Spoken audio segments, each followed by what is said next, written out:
haciendo en medio de nosotros. Y sobre todo porque hemos podido hacer memoria una vez más de su sacrificio por todos nosotros. Veo que el local está quedando chico, lo cual es excelente, ¿no? Pero también es un desafío de fe para buscar en el Señor un lugar más grande, ¿no es cierto? Porque si el Señor quiere agregar hermanos, no hay más espacio. Así que pongamos fe, creamos que el Señor nos va a dar un lugar más amplio. Amén. Gracias, Señor. Ayer tuvimos nuestro taller de apologética, nuestra primera jornada en un nuevo ciclo. Hay varios jóvenes de aquí que participaron, que nos están cooperando también.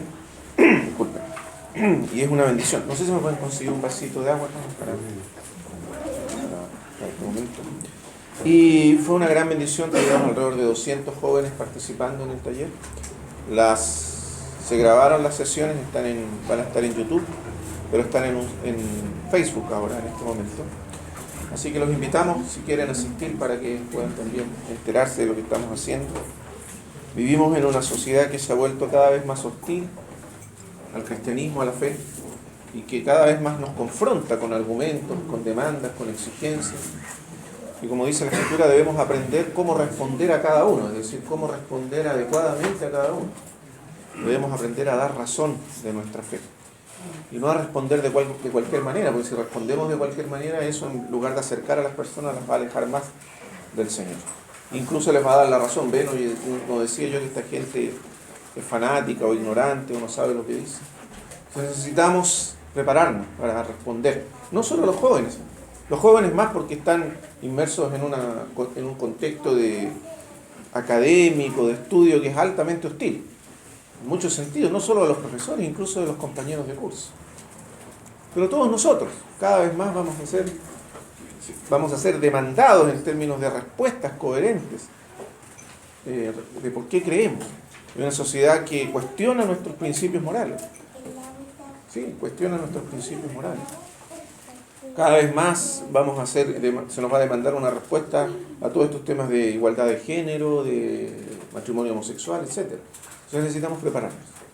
Y gracias a Dios hay una generación de jóvenes que se ha dispuesto para prepararse, para defender la fe y dar razón de su fe. Muy bien, vamos a leer en Efesios capítulo 4, versículo 1.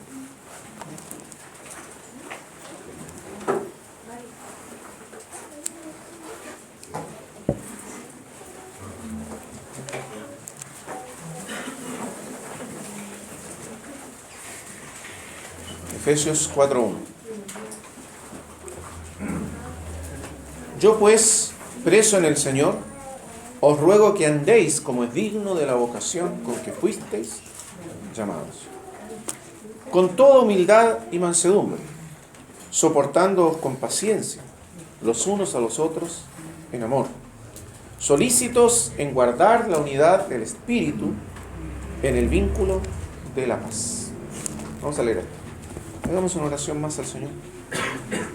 Bendito Padre Celestial, te damos gracias una vez más esta mañana. Gracias por este tiempo de reunión y de comunión en tu presencia.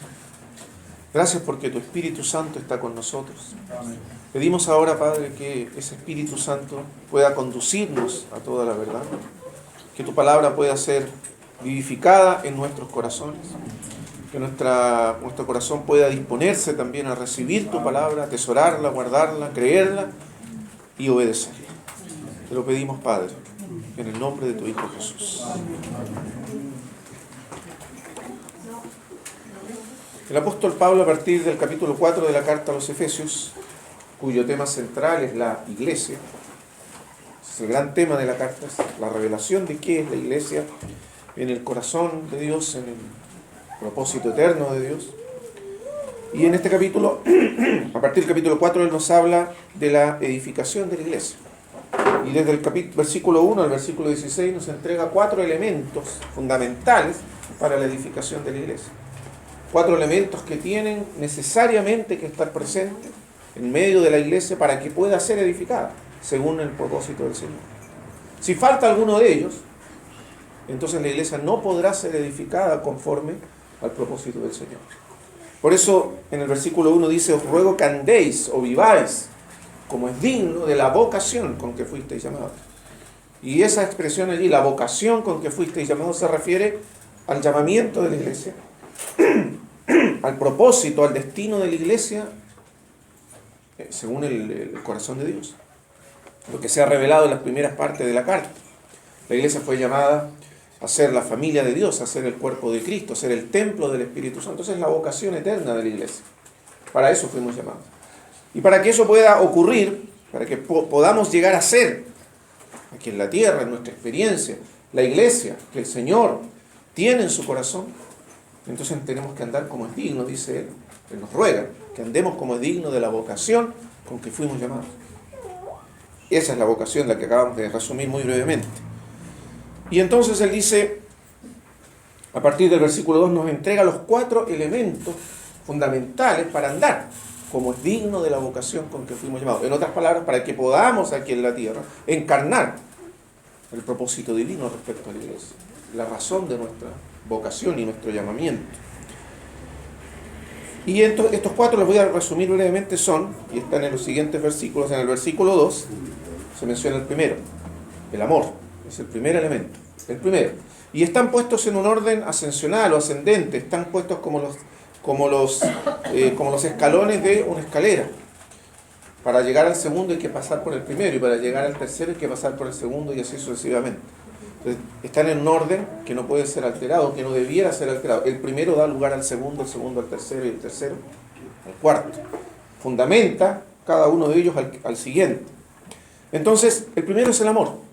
Versículo 2. Soportándoos con paciencia los unos a los otros en amor. Ese es el primero, el más básico de todos. El segundo es la unidad del Espíritu. Versículo 3. Solícitos en guardar la unidad del Espíritu en el vínculo de la paz. El tercero es la diversidad de dones o ministerios. Versículo 7.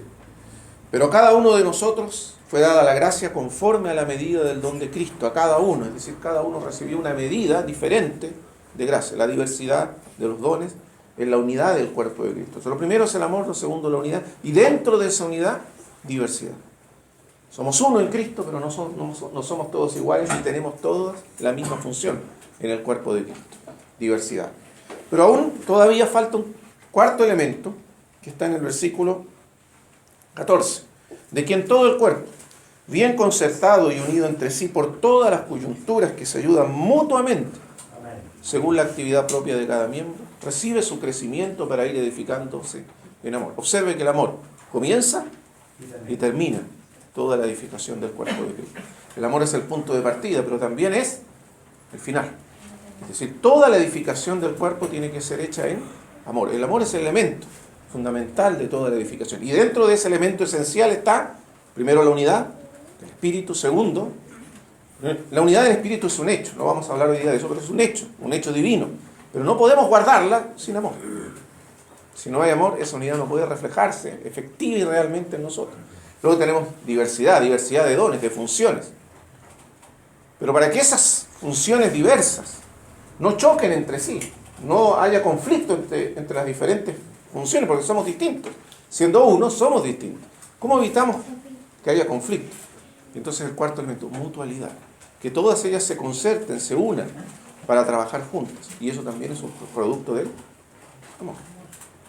Entonces usted se da cuenta que para que se edifique la iglesia según el propósito de Dios se requiere unidad, diversidad y mutualidad. Y para que todo esto pueda ocurrir se requiere básica y esencialmente, ¿qué cosa? Amor. De manera que el amor es el ingrediente fundamental de esta receta. Si falta el amor, entonces nada de lo que viene a continuación realmente puede estar presente en nuestra experiencia. Y si ello no está presente en nuestra experiencia, nunca vamos a crecer, nunca vamos a madurar. Como dice Pablo, a la medida de la estatura de la plenitud de Cristo. Observa el versículo, capítulo 4, versículo 13. ¿Cuál es el propósito de la edificación de la iglesia? ¿Cuál es la meta de la edificación de la iglesia? ¿Hacia dónde vamos? Hasta que todos lleguemos que ninguno se quede rezagado, que ninguno se quede atrás, sino que todos lleguemos. Pero no es una carrera meramente individual, solitaria, es una carrera que corremos todos. Y a la meta tenemos que llegar todos juntos. Hasta que todos lleguemos a la unidad de la fe y del conocimiento del Hijo de Dios.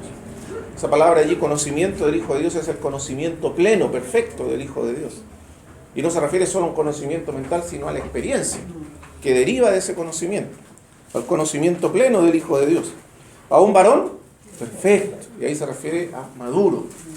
Es decir, en otras palabras, a la medida de la estatura de la plenitud de Cristo. Es decir, hasta que todos lleguemos a ser hechos a la imagen de el Señor Jesucristo, conformados a su imagen. Que crezcamos hasta ser como Él, semejantes a Él. Y ese camino de ser como Cristo no es un camino solitario, repito, no es un camino que podamos correr solo, recorrer solo. Requerimos, necesitamos a todos los hermanos, requerimos a todo el cuerpo de Cristo para llegar a ser como Cristo. Porque ahí nos habla de la plenitud de Cristo. Observe que antes, cuando habla de la diversidad, dice cada uno recibió una medida de Cristo. Una medida. No la medida completa. Ninguno de nosotros puede contener a Cristo en plenitud. Es demasiado grande para que cada uno de nosotros lo podamos contener individualmente. Entonces cada uno recibió una medida de Cristo. Pero si sumamos todas esas medidas que tenemos, la plenitud de Cristo. De manera que yo no tengo todo, ni tú tienes todo, ni ninguno tiene todo. Cada uno tiene una medida. Y yo necesito de la medida que los otros tienen. Y los otros necesitan de lo que yo tengo. ¿Para qué? Para que todos juntos lleguemos a la medida de la estatura, de la plenitud de Cristo. Amén. Por eso antes, al principio, en la primera parte de la carta, él dice que la iglesia es su cuerpo. La iglesia es el cuerpo de Cristo. ¿Qué cosa dice? La plenitud de todo, de aquel que todo lo llena en todo. La iglesia es la plenitud de Cristo. No yo individualmente, no tú y cada uno, sino porque algunos lamentablemente actúan como si ellos fuesen la plenitud de Cristo. No necesitaran a nadie más. Pero no es así. Nuestra medida de Cristo es limitada, pequeña, y por eso necesito de los hermanos. ¿Cómo podemos caminar juntos? Caminar juntos no es fácil. Caminar juntos no es fácil. De hecho, para los que estamos casados, caminar con otra persona, una sola persona, diferente, es difícil. El matrimonio no es un camino fácil. ¿Por qué? Porque somos diferentes. Porque tenemos gustos diferentes, orientaciones diferentes, intereses a veces diferentes, que están en conflicto. En fin, somos diferentes. Imagínese usted ahora con muchos. Sume a eso otro y otro y otro y otro. Entonces, usted ve que el camino es difícil. Las relaciones humanas en sí son difíciles. Y peor que todo, somos personas caídas, somos seres caídos, pecadores. Y eso lo hace todavía mucho más difícil. Entonces, por eso el ingrediente esencial es el amor. Porque es el amor lo que nos permite caminar juntos y crecer juntos y andar juntos y continuar juntos. El amor es el cemento que une las piedras de la casa de Dios. Es el pegamento que une los diferentes miembros. Es el amor lo que crea las coyunturas que habla aquí, esas coyunturas que ligan a los miembros y les permiten funcionar juntos. De manera que si falta el amor, si no hay amor, si no existe el amor, entonces evidentemente no podrá haber edificación del cuerpo de Cristo. De manera que vamos a hablar hoy día del amor de Cristo, del que habla aquí. Por supuesto, el amor del que habla aquí no es cualquier clase de amor. Lamentablemente, en nuestro idioma español, castellano, como quieran ustedes llamarlo, no existe solo una palabra para amor. Diferentes tipos de amor, nosotros tenemos una sola palabra, amor. Pero los griegos, que eran más inteligentes que nosotros en esto, tenían 4 o 5 palabras para definir el amor. Y distinguían claramente entre un tipo de amor y otro con diferentes palabras. Y de esa manera ellos no se confundían como nos podríamos confundir nosotros a este respecto. La palabra que se usa aquí para hablar de amores, cuando se habla del amor de Dios o el amor de Cristo en la Escritura, siempre se usa la misma palabra, ágape. Curiosamente, esa es la única palabra que los griegos, en su cultura tradicional, no usaban con significado de amor. Y la razón es porque no conocían ese amor. De manera que no tenían una palabra para describir el amor de Dios. Tenían otras palabras. Por ejemplo, el amor que tenemos hacia los objetos inanimados. A veces yo digo, o hacia los animales. Yo amo a mi perro, amo mi casa, amo mi auto. Y usamos la misma palabra para decir, yo amo a mi esposa o amo al Señor. La misma. Pero claramente no estamos hablando del mismo tipo de amor ni exactamente lo mismo. Estamos hablando de cosas absolutamente distintas. Son los griegos que eran más astutos, se dieron cuenta que no, tenemos que usar otra palabra porque esto no es lo mismo que esto, y a los griegos les encantaban las definiciones. Por eso inventaron la filosofía, porque empezaron a pensar cómo definir exactamente cada cosa. Entonces, para el amor a un perro o a un animal, una palabra, storge. Para el amor de la familia, el amor de los padres por los hijos, de los hijos por los padres, otra palabra, fileo. Para definir el amor de los amigos, es otra clase de amor, amistad, de ahí viene amistad. Y así sucesivamente. Y para definir el amor de un hombre y una mujer, que es otro tipo de amor, eros, que no tiene que ver con el sexo en el pensamiento griego, sino que tiene que ver con el amor romántico, el amor del enamorado, de la enamorada. Amor que uno, un hombre y una mujer, eros. Y hasta ahí llegaron, porque ellos no conocían a Dios. Pero cuando vino el Evangelio y se predicó el Evangelio a los griegos, fue necesario encontrar otra palabra. Porque el problema de los amores humanos es que no pueden ser como el amor divino, hay que distinguir. El amor humano es inconstante. El amor humano, dijo una vez Platón, el filósofo griego, dijo, el amor no puede ser divino, dijo. No puede ser un atributo de la divinidad. Piensa. ¿Por qué? Porque él pensó en los amores humanos. Y él dijo, los amores humanos son todos hijos de la necesidad. ¿Qué quería decir con eso? Que yo amo, pero al mismo tiempo necesito aquello que amo. Por eso uno confunde tanto, mezcla en el amor humano amor y necesitar. Cuando uno quiere ama a una mujer, por ejemplo, en mi caso, ¿no? Usted ama a un hombre si es mujer. Tiene que ser así, ¿no? Usted le dice, yo te amo y luego le agrega, yo te necesito. ¿Ve cómo mezclamos? Amar y necesitar. Porque nosotros somos mendigos eternos, dijo Martín Lutero. Perpetuamente necesitados. Fuimos hechos por Dios para necesitar. Para amar, pero para ser amados. Incluso la necesidad básica no es amar, sino ser amado. Y de ahí surge. Necesitamos. Pero Dios no tiene necesidad alguna, de nada. De manera que el amor divino no es hijo de la necesidad. Dios no ama porque necesite algo. Dios está perfecto y completo en sí mismo y nunca necesitará de nada más. Entonces Dios no ama por necesidad. Ama por elección, por decisión. ¿Se da cuenta la diferencia? Esa clase de amor los hombres no lo conocemos. Porque nosotros no podemos amar así naturalmente. Todos nuestros amores tienen un componente de necesitar aquello que amamos. Por ejemplo, si yo digo amo mi auto porque lo necesito, no solo porque lo aprecio por sí mismo. Claro que hay un aprecio por el auto, pero lo necesito. Si yo digo que amo a mi hijo, pero también lo quiero cerca mío, ¿no es cierto? Las madres aman a sus hijos, pero los quieren bien pegaditos a ellos, por eso les cuesta tanto soltarlos cuando llega el momento. Y así sucesivamente. ¿Para qué decir el amor entre un hombre y una mujer? Esa es la suprema expresión de amar y necesitar fundidos en un mismo tipo de sentimiento. Entonces fue necesaria otra palabra. Pero esa palabra no existía en el idioma griego. Existía un verbo, agapao. Agapao, que no se usaba con el sentido de amor, sino con el sentido de un compromiso, un contrato inquebrantable. Y sobre todo en el mundo de los negocios, cuando una persona hacía un contrato que no podía ser quebrado, entonces se usaba el verbo agapao. Pero los creyentes se dieron cuenta que este verbo, si se convertía en un sustantivo, podía definir mejor que nada el amor de Dios, porque el amor de Dios es esencialmente un acto de decisión, de determinación, de compromiso inviolable, indestructible, de parte de Dios. Y tiene que ver con la idea del pacto de Dios con los hombres, con el pacto. Un pacto, entre paréntesis, es mucho más que un contrato. En un contrato, dos partes se obligan, pero con limitaciones de las partes, hasta cierto límite. Usted se obliga, por ejemplo, si hace un contrato comercial a trabajar 7 horas, ¿no es cierto?, en un lugar determinado y a desempeñar determinadas funciones. Es un compromiso limitado. Y la otra parte se compromete a pagarle por ese trabajo. Compromiso limitado de las partes. Usted no se compromete con toda su vida, sino con una parte de su vida, de su tiempo y de su trabajo con la otra persona. Pero en un pacto, hablando del pacto de Dios con los hombres, en el pacto de Dios con los hombres, el compromiso es total, absoluto. Las dos partes se entregan completamente, sin limitaciones, en ese pacto. Claro que uno puede decir que ese pacto para Dios es bastante unilateral, porque como Dios es infinitamente más grande que nosotros, tiene infinitamente más que dar que nosotros en el pacto. Pero ese es el pacto que Dios hace con los hombres. ¿Cómo definimos eso con una palabra? Amor. un compromiso, una elección, una determinación, una decisión inquebrantable de persistir amando, pase lo que pase, y de darse completamente, entregarse totalmente en esa relación. Y entonces surgió la palabra ágape. Y por eso la palabra ágape solo existe en el lenguaje cristiano.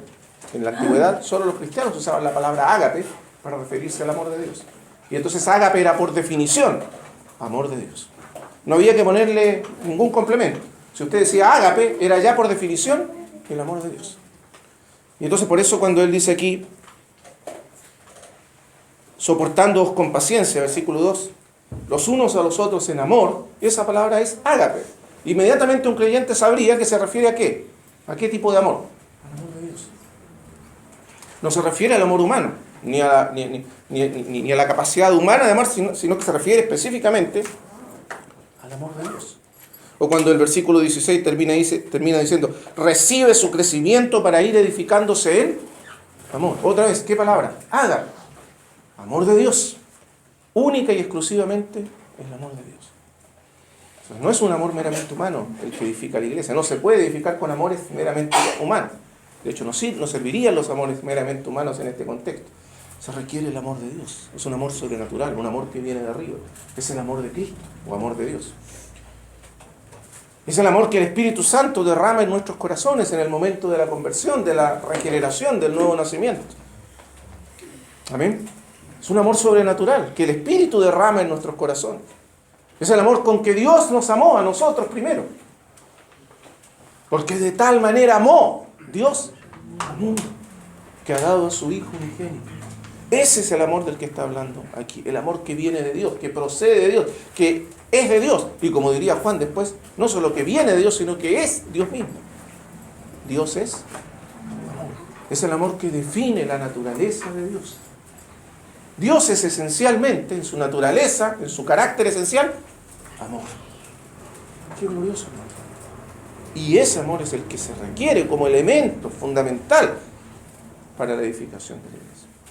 Por eso cuando a la misma iglesia, unos 50 años después, o quizás más, pero más o menos 50, 45 años después de esta carta, le llegó otra carta del Señor, inspirada por el Señor. Apocalipsis, capítulo 2, versículo 1. Escribe al ángel de la iglesia en Éfeso. ¿Y qué se le dice a esa iglesia? Básicamente, ¿cuál es el mensaje del Señor? Tengo contra ti que has dejado tu primer amor. ¿Y ese amor allí cuál es? El amor de Dios, el amor ágape. Has dejado ese amor, el amor de Dios, el amor ágape. Y porque has dejado ese amor, dice, vendré contra ti si no te arrepientes y quitaré tu candelero de su lugar. Recuerda, por tanto, de dónde has caído. Recuerda, por tanto, de dónde has caído. Entonces, vea usted que la ausencia del amor de Dios en la iglesia simplemente significa la muerte para la iglesia, la ruina espiritual para la iglesia. Pero vamos a profundizar un poco más, si Dios mediante, en la naturaleza de ese amor y la importancia de ese amor para la vida de la iglesia. En Efesios capítulo 3, un poquito antes, del versículo 18 y 19, dice lo siguiente.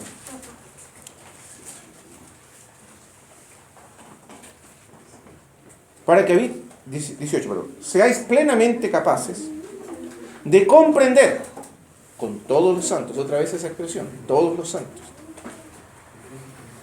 cuál sea la anchura, la longitud, la profundidad y la altura. Y estas son las medidas, es una metáfora, por supuesto, son las medidas de la casa de Dios, las medidas de la plenitud de Cristo. Comprender la plenitud de Cristo, de eso está hablando el apóstol, viene hablando de eso a lo largo de toda la carta. Que seáis capaces de conocer con todos los santos todas las medidas, las dimensiones de la plenitud de Cristo.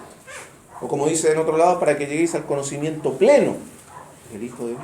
Recuerde que conocer aquí no es meramente conocer mentalmente, sino experimentar, vivir la plenitud de Cristo. De eso está hablando aquí. Pero observe cómo sigue ahora el versículo 19. Y de conocer el amor de Cristo, que excede a todo conocimiento, para que seáis llenos de toda la plenitud de Dios. O sea, sobre todo conocimiento que podamos llegar a poseer, sobre toda revelación que podamos llegar a entender.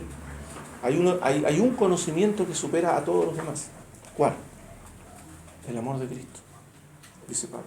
Conocer el amor de Cristo excede conocer la plenitud, las medidas, la anchura, la longitud, la profundidad, la altura. Excede todo ello. Conocer el amor de Cristo. Y es a través del conocimiento del amor de Cristo que llegamos finalmente a ser llenos de toda la plenitud de Dios. Ese es el único camino. Y es el camino que nos va a mostrar en el capítulo 4. El capítulo 4 nos muestra cómo llegar a esa plenitud a través del amor de Cristo. Entonces, por eso el amor de Cristo está en el fundamento. Hermanos amados, no podría existir la iglesia, no existiría la iglesia sin el amor de Cristo. ¿Por qué existimos nosotros? ¿Por qué existe la iglesia? El amor de Cristo es la única explicación. Si Él no nos hubiera amado, ¿existiríamos? ¿Habría muerto el Señor por nosotros si no se habría encarnado en primer lugar? ¿Habría muerto por nosotros si no nos hubiese amado? Es el amor de Cristo lo que hace posible la existencia de la iglesia. Es el amor de Cristo lo que hace posible la redención. Es porque Él nos amó como nos amó que hoy día somos salvos. Porque es su amor lo que lo llevó a hacer todo lo que era necesario para salvarnos. El poder que movió al Señor fue el poder de su amor. Fue la fuerza inagotable, inextinguible de su amor, lo que hizo posible su sacrificio y nuestra redención. Por eso entonces conocer el amor de Cristo excede a todo conocimiento. Para entender entonces ese amor vamos a tratar de partir desde lo más básico, del amor humano. Entender el amor de Dios, primero necesitamos entender los amores más básicos, que son los amores humanos. ¿Por qué? Porque el amor de Dios de alguna manera responde a la necesidad humana.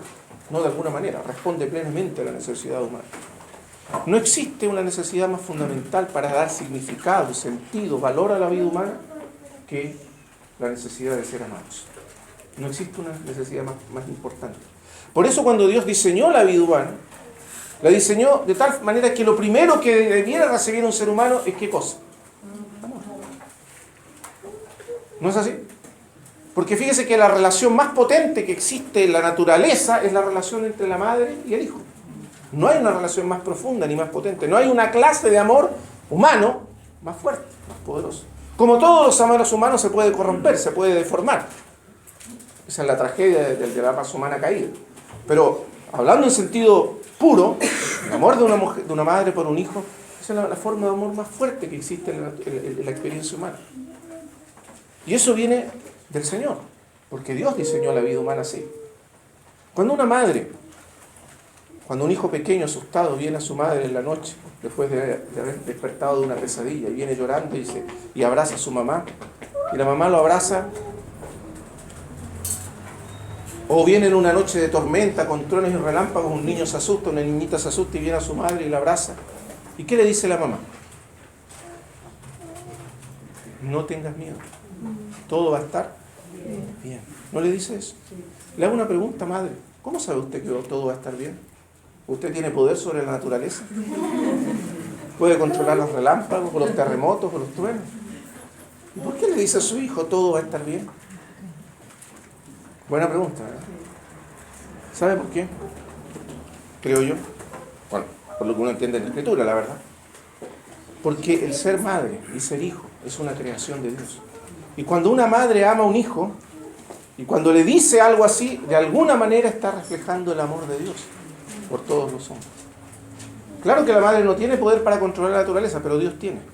Y a través de la madre, Él le está diciendo a cada niño, no temas, todo va a estar bien, yo estoy en control. Por eso, cuando Dios habla de su amor por el hombre, por Israel particularmente, Él dice, ¿olvidará la mujer lo que dio a luz para dejar de compadecerse del hijo de su vientre? Qué buena pregunta, ¿verdad? ¿Conoces tú, le dice el Señor a Israel por medio del profeta, ¿conocen ustedes una clase de amor más grande que ese?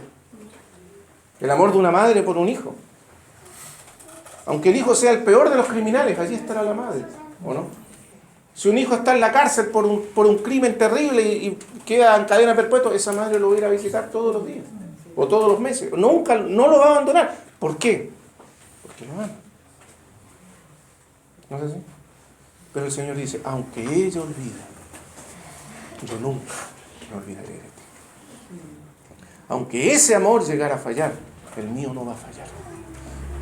¿Se da cuenta? Entonces Dios usa ese amor para ejemplificar su propio amor y decirnos, mi amor es aún más grande que el amor de una madre por un hijo. ¿Por qué? Porque Él creó ese amor. Él creó el amor de la madre por el hijo. Él nos creó de esa manera. Él creó a las madres para que amaran a sus hijos. ¿No es así?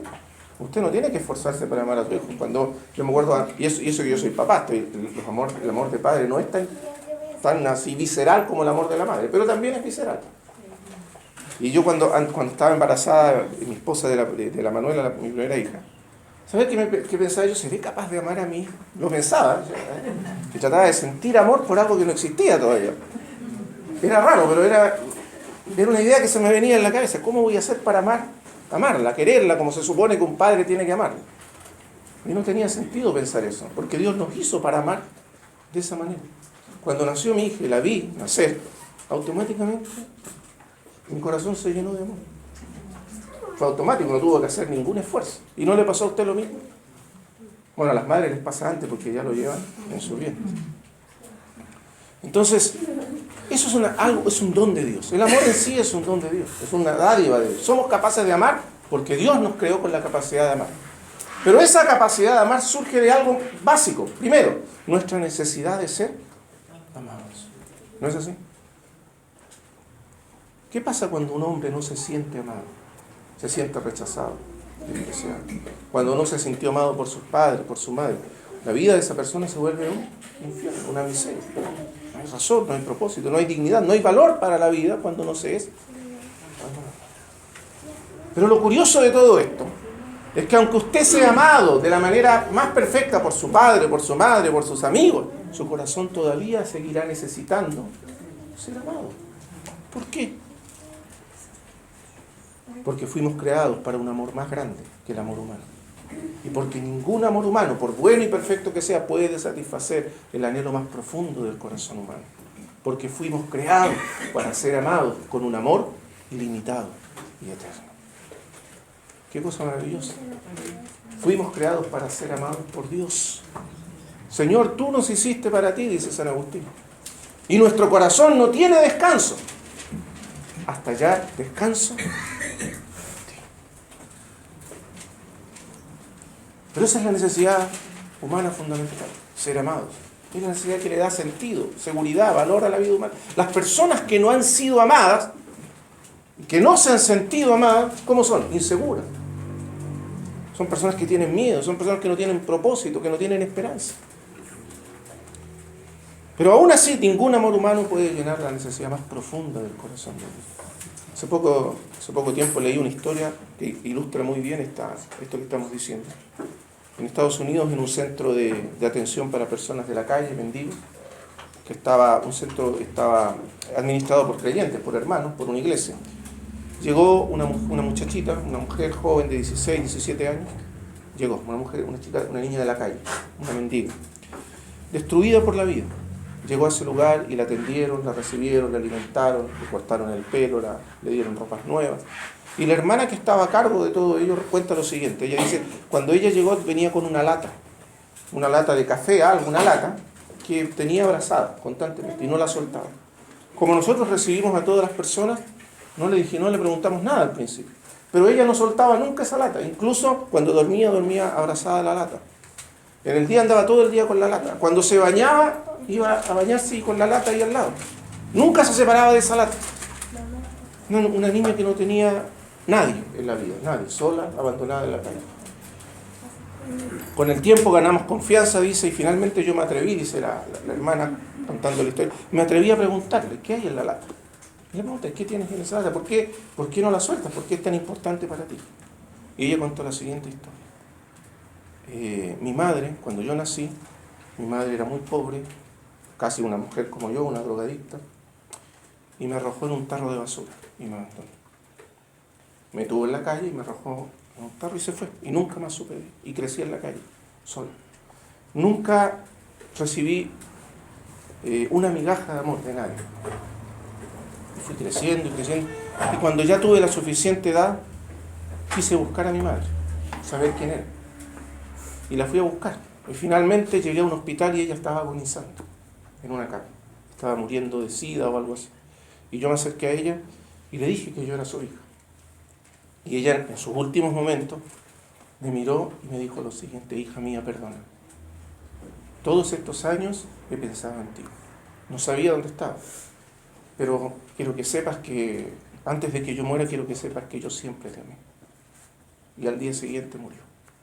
Entonces la gente que estaba ahí la tomó y la quemó. La cremó, la incineró y me entregó sus cenizas. Y estas son las cenizas que yo llevo conmigo. Entonces dijo: ¿por qué las llevo? Porque es la única persona que me dijo que me había amado en toda mi vida. Piensa un momento, esa niña se aferró a las migajas de un amor que casi no tuvo, pero era lo único que tenía, porque nuestra necesidad de ser amados es fundamental, es esencial. Fuimos hechos para ser amados, y porque somos amados, somos capaces de amar. Cuando usted estudia la historia de cada asesino, de cada psicópata, de cada criminal, ¿qué descubre? Que la raíz del mal, falta de amor. No fueron amados, fueron golpeados, abusados, ¿no es así? Fueron dañados por aquellos que se suponía que debían amarlos, por sus padres, por las personas que los rodeaban, por aquellos que se suponía debían protegerlos, fueron maltratados. ¿Y qué produjo en ellos? Maldad.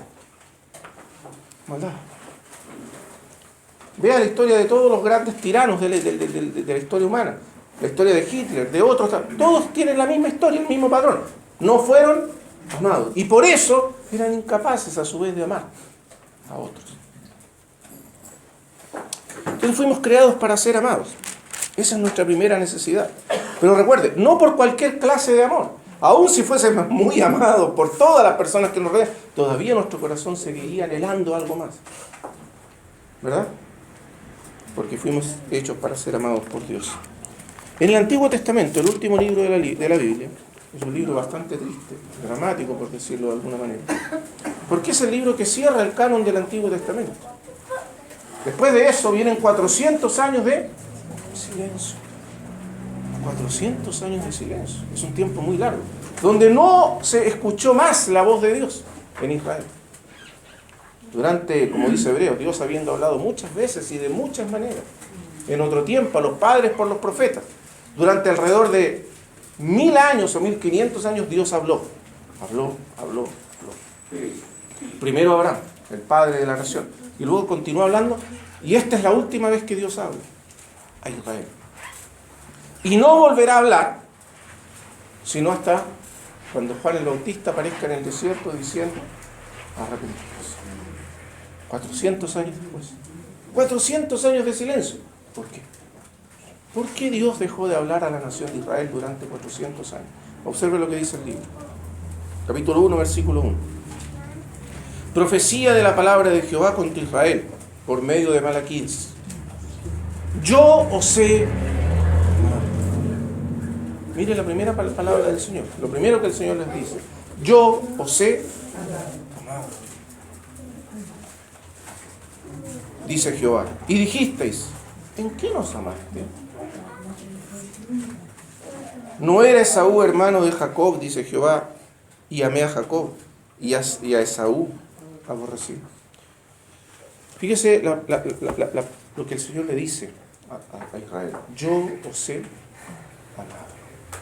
Si uno pudiera resumir en una sola palabra toda la historia de Israel, aquí está, una sola frase: yo os he amado.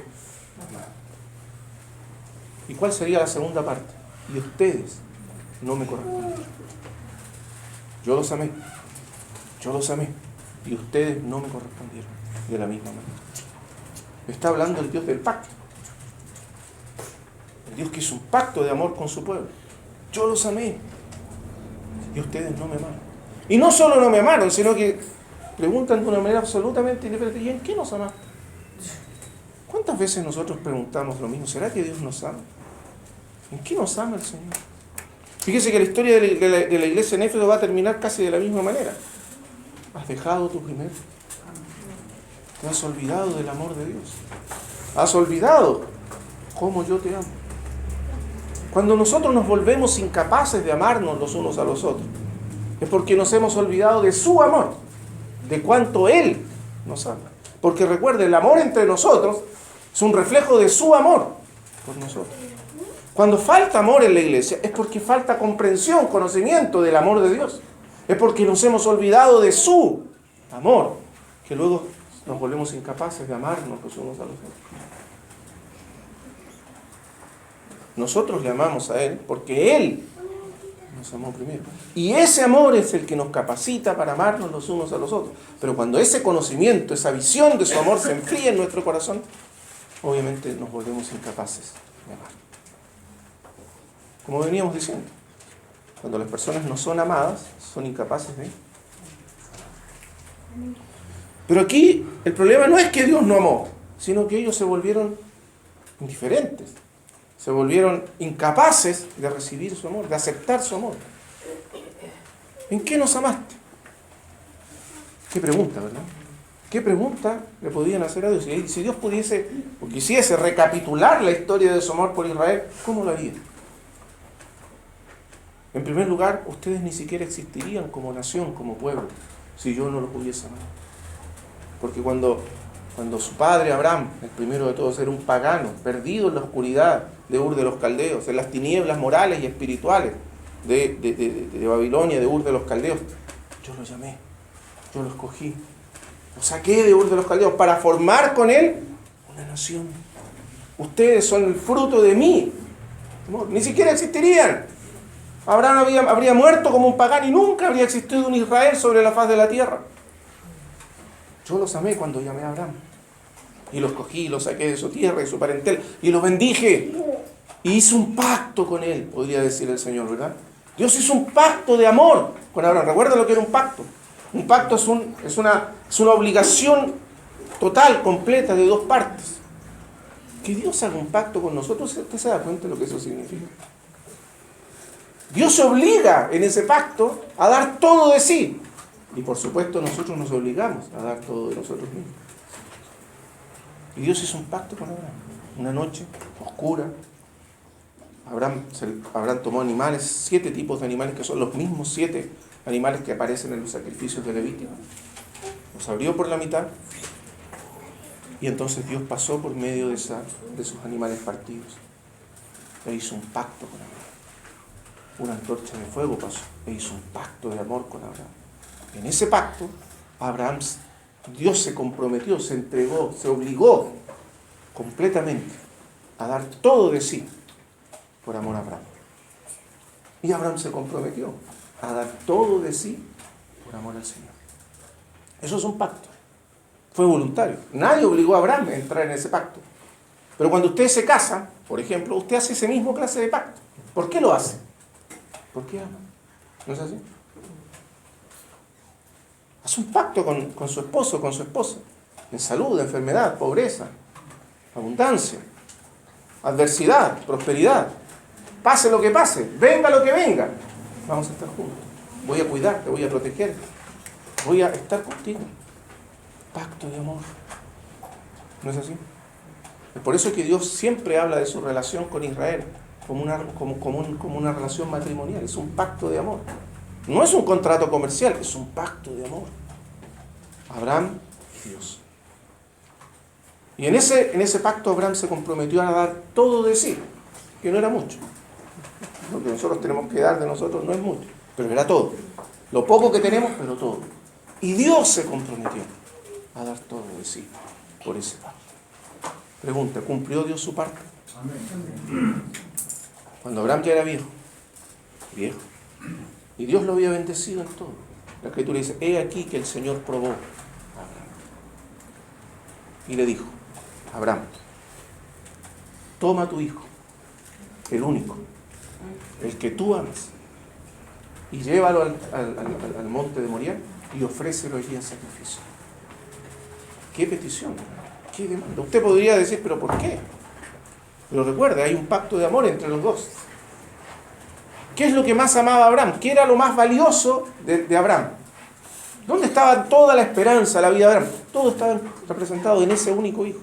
Todas las esperanzas, toda la fe, toda la batalla de la vida de Abraham estaba resumida en una sola cosa, su hijo Isaac. Eso era todo para él. el que tú amas, y ofrécelo en sacrificio. Y Abraham tomó a su hijo y salió de mañana con su hijo. Caminó el largo camino. Parece que no vaciló en un momento, ni un instante. Llegó al monte, allí estaba el altar, levantó el altar, amarró a su hijo, lo puso sobre el altar y levantó su cuchillo. Y la Escritura dice que cuando la daga de Abraham caía sobre Isaac, el ángel de Jehová lo detuvo desde el cielo. En nuestra traducción dice dio voces desde el cielo, pero el hebreo es más fuerte, dice que es como si la mano del ángel hubiese sujetado la mano de Abraham, hubiese impedido que Abraham consumase el sacrificio. Abraham, Abraham, y lo detuvo. Y el Señor le dijo, Abraham, ya conozco que temes a Dios, porque no me rehusaste tu hijo, tu único. Es decir, Abraham cumplió su parte del pacto, porque de eso se trataba. Entonces Dios le dijo, por lo tanto, observe las palabras del Señor ahora. Ahora esta es la parte del pacto del Señor, porque Abraham cumplió su parte, pero ahora le toca al Señor cumplir su parte. ¿Y qué dijo el Señor? ¿Qué dijo Jehová? De cierto te bendeciré, y bendeciré tu simiente, y tu simiente se multiplicará, y llegará a ser como las estrellas del cielo. El pacto del Señor, porque Dios es eterno. Recuerda, una cosa es pactar con un hombre, una cosa es un pacto de amor con un hombre, entre un hombre y una mujer, pero pactar con el Dios eterno significa que sus promesas son eternas y que su promesa va a continuar más allá de nuestra muerte. Abraham iba a morir, pero yo bendeciré no solo a ti, sino a toda tu descendencia, y en tu simiente, observe con atención la promesa de Dios, en tu simiente serán benditas todas las familias de la tierra. Pregunta, ¿cuándo cumplió Dios esa promesa? Cuando mucho tiempo después, 3000 años después, o 2000 años después, Jesucristo subió la colina del Calvario. Su hijo, su único hijo, aquel a quien Dios amaba, y Dios lo entregó. ¿Para qué? Para que en él todos los hombres y las mujeres de este mundo fuesen benditos y fuesen salvos. Abraham, porque no me rehusaste tu único hijo, yo tampoco te rehusaré el mío. Ese es el pacto de amor de Dios. Yo os he amado. Y dijiste, ¿en qué nos has amado? Pero ese día cuando Jesucristo subió al Calvario, no hubo una mano, no hubo un ángel que detuviese los clavos ni el martillo. Y Él fue sacrificado. Y Él efectivamente murió por todos nosotros. Hermanos amados, ¿se da cuenta cómo es el amor de Dios? Abraham había muerto hace 2000 años, pero Dios cumplió. Bendito sea el Señor. No solo eso. He aquí que tu descendencia irá a Egipto, le dijo el Señor a Abraham. Y 400 años estarán en Egipto. Y después de 400 años yo los voy a visitar. Y los sacaré de Egipto. Y el Señor cumplió. Y cuando eran esclavos, sin esperanza, el Señor los trajo de vuelta. Y no solo eso, sino que hizo un pacto de nuevo con ellos, con toda la nación. No solo con Abraham, sino con toda la nación. Y en ese pacto Dios se obligó totalmente a ser el Dios de esa nación. Dios no hizo un pacto con ninguna otra nación de la tierra, hermanos amados. Si Israel pregunta ¿en qué nos amaste?, ¿qué respondería el Señor? ¿Acaso el Señor buscó a los asirios? ¿Buscó a los egipcios? Los grandes imperios de la época. ¿Hizo un pacto el Señor con los griegos, los más sabios de la época? ¿O con los chinos, los más tecnologizados? ¿Buscó a las naciones más sabias, más poderosas, más fuertes del mundo? No, una nación de esclavos, que no eran nada, que no tenían futuro. Y los convirtió en una nación. E hizo un pacto con ellos. Y les dio su ley. Les reveló su palabra. Les reveló su ley. El más grande don que Dios jamás ha dado a una nación es haber revelado su ley moral a Israel. Y cuando Dios le dio a Israel, le legó esa ley moral ejemplificada, resumida en los 10 mandamientos, con esa ley no solo bendijo a Israel, sino a todas las naciones de la tierra. ¿No es así?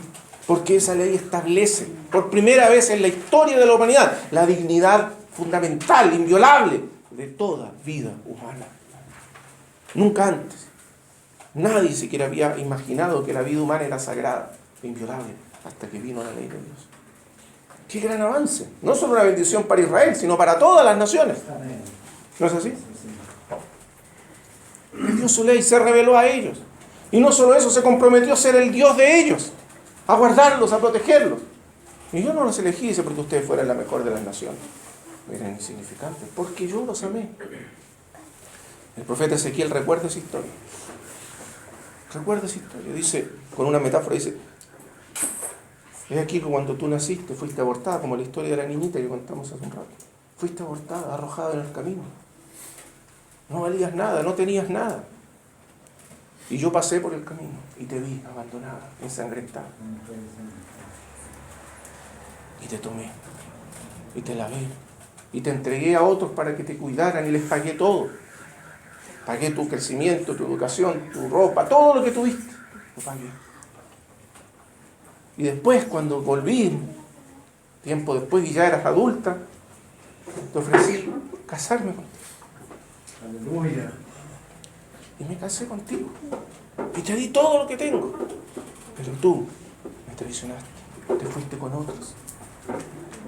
Buscaste otros. Y adulteraste en todas partes. Y debajo de todo árbol frondoso y arriba de todo collado. Te prostituiste. Qué terrible historia, ¿verdad? ¿En qué nos has amado? La pregunta es, ¿Dios estaba justificado para abandonar a Israel? Completamente. Porque Israel no cumplió su parte del pacto. Dios cumplió, pero ellos no cumplieron. Dios estaba justificado, pero no los abandonó. ¿No es así? Y volvió a tener misericordia de ellos. Una historia terrible en el Antiguo Testamento a propósito de esto, la historia del profeta Oseas. Oseas fue profeta en el reino del norte. Y Oseas dice lo siguiente, o Dios le dijo a Oseas lo siguiente: ve y cásate con una mujer ramera, así, directamente. Ve y cásate con una mujer ramera y ten hijos con ella y ámala y no la abandones. Qué terrible, ¿verdad? Qué misión para el pobre profeta. Qué tragedia para la vida de ese hombre. Gomer se llamaba la esposa. Y el profeta fue y lo hizo y se casó con una mujer, Gomer, y tuvo hijos con ella. Y cuando esa mujer continuó prostituyéndose, a pesar de haber sido amada, a pesar de haber sido escogida por un hombre honorable para ser su esposo, continuó prostituyéndose. Y Dios le dijo: no la abandones, continúa amándola. Una carga pesada para el profeta, terrible carga para cualquier hombre. Entonces el Señor le dijo: y cuando alguien venga y te pregunte, ¿por qué haces esto? Entonces, imagínense cualquier persona del pueblo: oye, o sea, pero ¿qué te pasa? ¿Estás loco? Mira a esa mujer, abandónala, déjala, es una prostituta. Imagínense cómo se deben haber burlado todas las personas del pueblo de Oseas. Disculpe la expresión, pero tenía unos cuernos gigantes por todo el pueblo. ¿No era así? Era la burla de todos. Presta atención ahora, presta atención ahora. Cuando alguien venga y te pregunte: ¿por qué haces esto, Señor? ¿Por qué dejas que se burlen de ti, que tu mujer te engañe y todo el mundo se ría de ti? ¿Por qué lo haces? ¿Por qué sigues amando a esa mujer? Y tú les responderás: porque así yo les he amado a ustedes y ustedes no me han amado a mí. Así que aquel de quien se burlan todos es el Señor mío, por el amor con que ama a su pueblo. Porque ustedes, dicen, son peores incluso que las rameras, porque las rameras se acuestan con otros por dinero. Pero ustedes le pagaron a sus amantes. Tú, Israel, le pagaste a tus amantes para que durmieran contigo. Eres peor que las rameras. Pero aún así el Señor no abandonó a su pueblo. Yo los he amado. Y fueron llevados cautivos. Y estuvieron 70 años en Babilonia. Y después de 70 años el Señor los trajo de vuelta. Y los volvió a establecer como nación. Y edificaron la ciudad, y edificaron el muro, y edificaron el templo. Y fueron restituidos. ¿Y qué hicieron después? A los pocos años después, Se olvidaron del Señor. Cuando prosperaron, cuando estuvieron llenos de abundancia. Se olvidaron. Y dijeron, ¿en qué nos amaste? Es casi una burla la pregunta, ¿no? Es como si se dice, ¿en qué nos amaste? En todo. Si están aquí otra vez, es por causa del amor de Dios. ¿En qué nos amaste? Entonces por eso cuando uno sigue leyendo, uno se da cuenta. La absoluta indiferencia no solo hacia el Señor, sino hacia las cosas del Señor. Todas las cosas santas les parecen rutinarias, comunes, sin valor. Les parece despreciable los sacrificios, todo el servicio al Señor. Están aburridos, están cansados. ¿Qué ha muerto en ellos? El amor de Dios. Murió. Y cuando muere el amor de Dios, todas las vidas de la iglesia se tornan rutinarias, aburridas, sin sentido. Porque ha muerto el amor de Cristo en nuestro corazón. Entonces, hermanos amados, por eso es tan importante entender que es el amor de Dios lo que tiene que sustentar toda nuestra existencia y nuestra vida como iglesia del Señor. Vamos a ir al Nuevo Testamento, algunos puntos particulares, porque ahí aún estábamos en el Antiguo Testamento. Vamos a venir al Nuevo Testamento. Fíjese lo que dice Juan 13:1.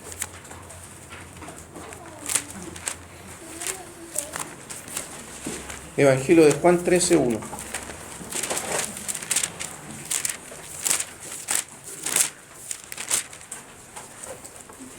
Antes de la fiesta de la Pascua, sabiendo Jesús que su hora había llegado para que pasase de este mundo al Padre, como había amado a los suyos que estaban en el mundo, los amó hasta el fin.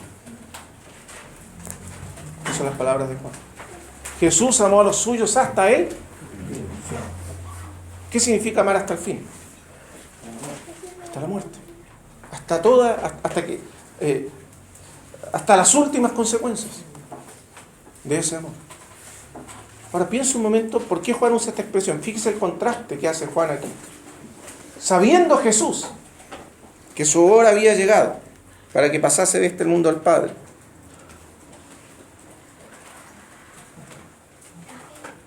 Y vea el 3.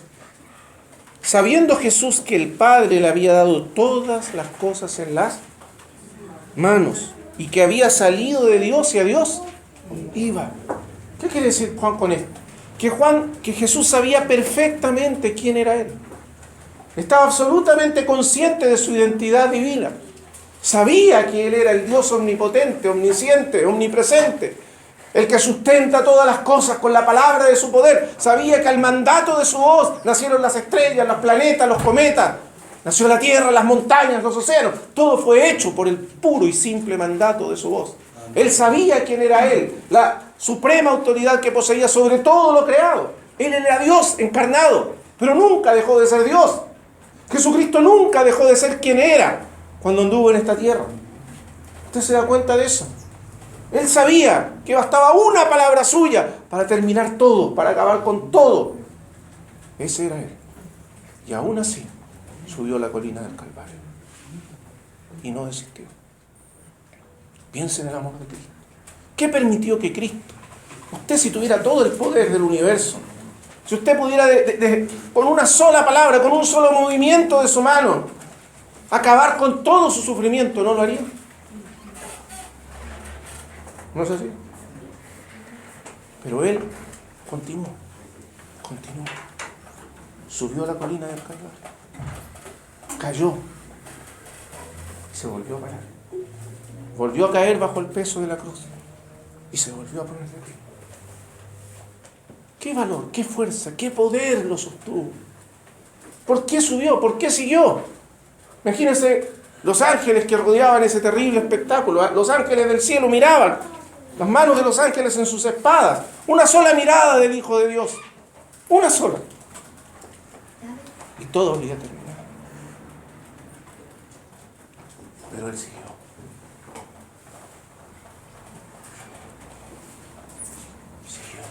Como un cordero fue llevado al matadero.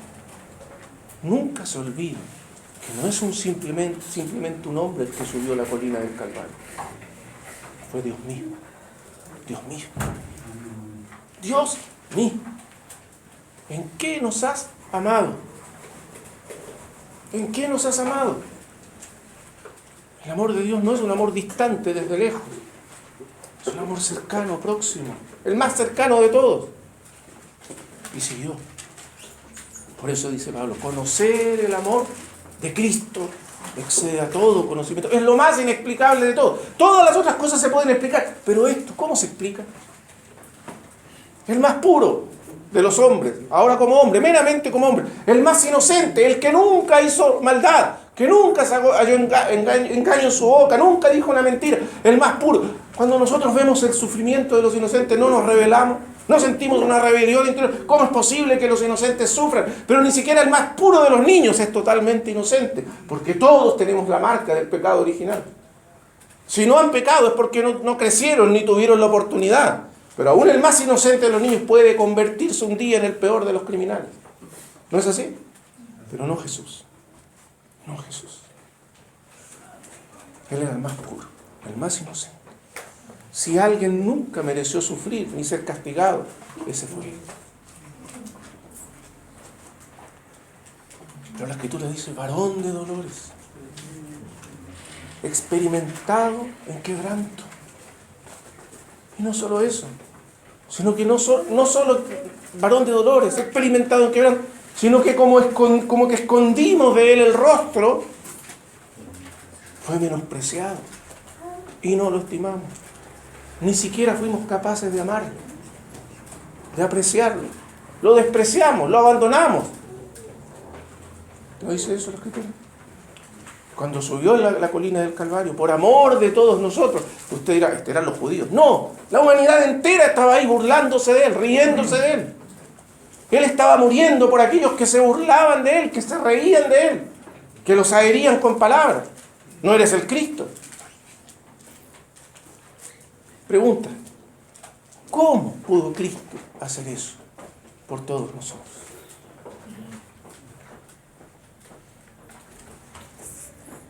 Porque nos amó. Solo por eso. Porque nos amó. Porque no había otro camino. No había otra manera. Si en el Antiguo Testamento Dios estuvo dispuesto a pasar por un marido engañado, abusado por su esposa, el amor de Cristo llegó a su suprema expresión cuando Él subió la colina del Calvario.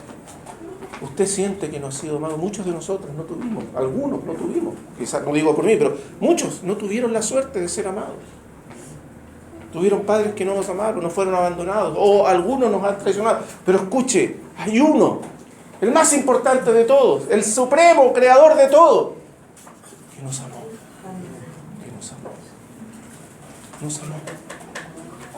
Bendito sea el Señor. Y nos amó de esa manera. Y su amor no era un amor general por la humanidad, era un amor particular. Era por cada uno de nosotros. Pablo dice, Cristo me amó a mí. Por favor, esto no es general, es particular. Es para mí, es por mí. Me amó. Y finalmente fue crucificado por todos nosotros.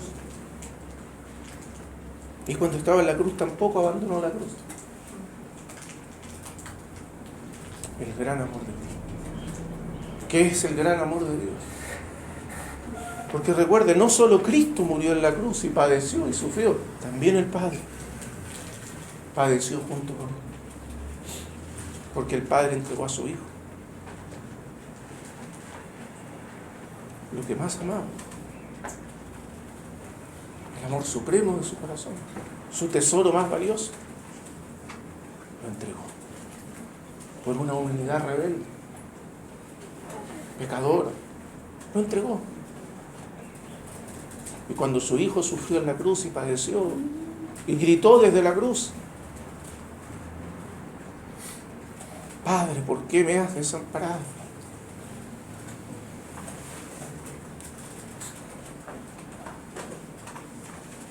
Qué fácil era para el Padre haber terminado todo bien. Madre, si su hijo grita de dolor, ¿usted no correría a salvarlo? ¿Usted no daría su vida por él? Pero todo ese amor inmenso, incomprensible del Padre hacia el Hijo, el Padre tuvo que apretar su corazón y dar vuelta a su rostro y esconder su rostro y abandonarlo por amor a nosotros. Amén. Entonces cumplió Dios su parte del pacto. Él nos amó. Conocer el amor de Cristo. Ese es el amor que puede satisfacer eternamente el anhelo más profundo de nuestro corazón de ser amados. Pase lo que pase, venga lo que venga. Muchas cosas inexplicables pueden ocurrir en la vida humana. Dolores terribles, cosas que nos pueden hacer dudar de su amor. Pero cada vez que usted dude de su amor, mire al Calvario, mire hacia la cruz. Allí está la prueba. Él no nos puede explicar todo, no podríamos entenderlo todo, ni necesita explicarlo todo. Pero es suficiente ver su amor en la cruz para estar seguros. Él me ama. Nunca me va a amar. Amén. Porque en la hora suprema, cuando Él podía, debía, estaba justificado absolutamente para abandonarnos, no lo hizo. Nunca lo hizo. Por eso Pablo dice, por lo cual estoy seguro de que ni la muerte ni la vida, ni ángeles, ni principados, ni potestades, ni lo presente, ni lo porvenir, ni lo alto, ni lo profundo, ni ninguna otra cosa creada nos podrá separar del amor de Dios que es en Cristo Jesús, Señor nuestro. Amén. Amén. Amén. Es su amor. Pablo dice, el amor de Cristo nos constriñe pensando esto. Aprieta nuestro corazón, estruja nuestra alma. ¿No es así? Que si uno murió por todos, luego todos murieron. ¿Sabe lo que quiere decir eso? Que cuando Él murió nos incluyó a todos en su muerte. Que su muerte fue una muerte sustitutiva. Él murió nuestra muerte. Él padeció nuestro padecimiento. Él llevó nuestro castigo. Él murió la muerte que todos nosotros merecíamos morir. Asumió nuestra muerte. Recibió el castigo de nuestros pecados. Fue azotado por la vara de la ira de Dios. Fue partido sobre la cruz. ¿Para qué? Para que su muerte fuese nuestra muerte. Fuese puesta a nuestra cuenta. Y nosotros recibiéramos en lugar su vida. Bendito sea el Señor. Ese es el amor de Cristo. Entonces, si uno murió por todos luego, todos murieron. Todos murieron en la cruz, todos fueron incluidos. Nuestra vida terminó, nuestra vida vieja de pecado, de rebelión contra Dios, murió con Él en la cruz. Y ahora Él nos dio su vida, su bendita vida, para que sea nuestra. ¿No es eso glorioso? Un cambio maravilloso, como dice Lutero, un intercambio maravilloso aconteció en la cruz. Mi vida fue intercambiada por la suya. Los clavos eran para mí, no para Él. La cruz era para mí, no para Él. Pero Él me intercambió su vida por la mía. Y yo fui libre y Él murió. Bendito sea el Señor. Pero eso quiere decir que en ese mismo acto yo también morí. Yo también morí. Y ya no vivo para mí, ya no soy mío, soy suyo. Me compró, me adquirió. Gana un derecho eterno sobre mí. Pero es un derecho de amor. Es por amor que Él ganó el derecho absoluto sobre mi vida. Porque Él derramó la suya. Puede pedir la mía a cambio. ¿Pero para qué? Para hacerme bien. Para hacerme objeto del infinito, de su infinito amor, y hacerme eternamente bienaventurado en su amor. Entonces el amor de Cristo nos constriñe. Pensando en esto. ¿Usted piensa en esto a veces? ¿No piensa? Porque ¿sabe cuál fue la tragedia de Israel? Que nunca pensaba en estas cosas. Nunca pensaba en el amor de Dios y se olvidó al final del amor de Dios. Porque si nunca pensamos, nos olvidamos. Pero el amor de Cristo, dice Pablo, nos constriñe pensando en esto. Y esto me lleva a tomar una decisión, una determinación, una conclusión definitiva.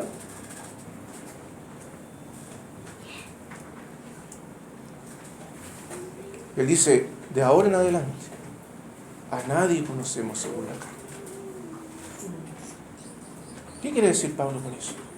Mi conclusión, dicen ahora en adelante, es que yo no voy a mirar más a nadie, sino con los ojos de Cristo. Nunca más. Ahora voy a mirar con los ojos de Cristo. Porque cuando Cristo estaba en la cruz, ¿cómo nos miró desde la cruz? ¿Recuerda cómo nos vio Cristo desde la cruz? Porque Él nos miró a todos desde la cruz. Allí estábamos todos nosotros, reunidos al pie de la cruz. Él estaba crucificado y nosotros lo crucificábamos a Él. Con nuestros pecados, nuestras rebeliones. ¿Sabe cómo nos miró?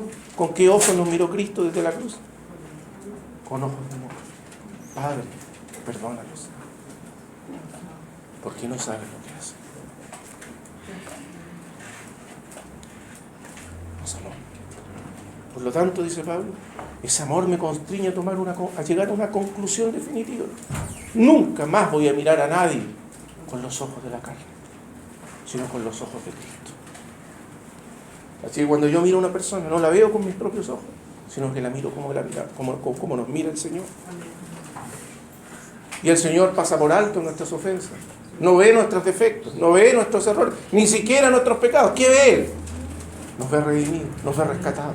Cuando Él miraba esa multitud, Él veía no esa multitud vociferante, rebelde y agresiva y malvada. ¿Qué veía? Veía una multitud vestida de ropas blancas, lavada por su sangre. Él veía lo que estaba más allá, lo que nadie veía. La redención consumada por su muerte en la cruz. ¿Y qué ves tú cuando miras a tu hermano? Sus defectos, sus errores, esas cosas que son desagradables en su carácter, o los miramos con el amor de Cristo, con toda humildad y mansedumbre, soportándoos con paciencia los unos a los otros en amor. Si no podemos mirarnos con el amor de Cristo y vernos unos a otros a través de los ojos de Cristo, ¿cómo podemos caminar juntos? No podemos. Solo veremos defectos, solo veremos errores, veremos pecados, ofensas. No veremos lo que el Señor ve. Pero el Señor nos pide que nos miremos unos a otros con su amor. ¿Y tiene derecho a pedir eso el Señor? Claro, todo el derecho del universo, porque Él nos amó primero. Hasta lo sumo. Amaos los unos a los otros con el amor con que yo os he amado, como yo os he amado. Amén. Por eso primero necesitamos que ese amor inmenso llene constantemente nuestro corazón. Porque si ese amor inmenso llena nuestro corazón, nos va a ser difícil amarnos los unos a los otros. Amén. El Señor Jesús contó una parábola. Una vez dice, un hombre le debía mucho dinero, un siervo le debía mucho dinero a su amo. Mucho dinero. Y no le podía pagar. Y tenía que ir a la cárcel. Y fue a donde el amo y le lloró, le rogó, le suplicó, de rodillas, perdóname la deuda. Y el amo, movido a misericordia, lo perdonó. Y el hombre salió feliz por la calle, libre de toda deuda. Y se encontró con un consiervo que le debía un poquito de plata, 50.000 pesos, 50 lucas, como decimos. Y empezó a premiarlo y a apretarlo. Págame lo que me debe, págame lo que me debe. No tengo, no puedo, después te pago. No, págame. Y como el hombre no pagó, lo puso en la cárcel. Y el amo se enteró. Porque el amo siempre se entera. Y lo llamó. Dijo, siervo malo, ¿no te perdoné yo esa inmensa deuda que tú tenías conmigo? ¿Y por qué no fuiste capaz de perdonar esta pequeña deuda que este hombre tenía contigo, que tu hermano tenía contigo, que tu consiervo tenía contigo? Ahora vas a ir y me vas a pagar todo, o si no te voy a poner en la cárcel hasta que pagues hasta el último día todo tu deuda. Y así lo hizo. ¿Cuánto nos perdonó? ¿Cuánto nos amó el Señor? ¿Hasta dónde nos amó el Señor? Es por eso que Él pide, nos demanda que nos amemos unos a otros. Cuando tengas que perdonar a tu hermano por una ofensa que a ti te parece tan terrorífica, tan horrible, recuerda, ¿cuánto te perdonó Él a ti primero? Y entonces podrás perdonar la pequeña deuda que tu hermano tiene contigo. Amén. Perdonándoos unos a otros. No de cualquier manera, sino como Dios os perdonó a vosotros en Cristo. Hermanos amados, que el amor de Cristo supere todo otro conocimiento entre nosotros. ¿De qué serviría conocer toda la revelación, toda la luz de la Escritura, todas las profecías, o lo que sea, si no conocemos el amor de Cristo? El amor de Cristo excede todo conocimiento. Y solo el amor de Cristo es lo que nos da, nos capacita para la edificación de la iglesia. Hermanos, sin ese amor, ¿cómo podríamos ser edificados? Crecer, madurar. Es imposible. Que el Señor nos socorra. Que su amor inmenso llene nuestros corazones. Amén. Oremos al Señor. Padre Celestial, te damos gracias por tu bendita palabra. Gracias por ese amor tan incomprensible, tan inmenso. Ese amor llena nuestro corazón, lo desborda. Es un amor que nunca podremos llegar a entender. Pero una cosa sabemos, es ese amor lo que nos tiene aquí. Es ese amor el que trajo nuestra redención. Es ese amor el que nos cubre, nos guarda, nos protege. Bendito, grande e inmenso amor. Oh Señor, que nuestro corazón pueda ser una vez más cautivado por ese amor, atrapado por ese inmenso amor, como le ocurrió al mismo apóstol que estaba prisionero de ese amor, cautivo de ese amor. Así también nosotros seamos cautivos de tu amor para siempre. Te lo pedimos, Padre, en el nombre de tu Hijo Jesús. Amén.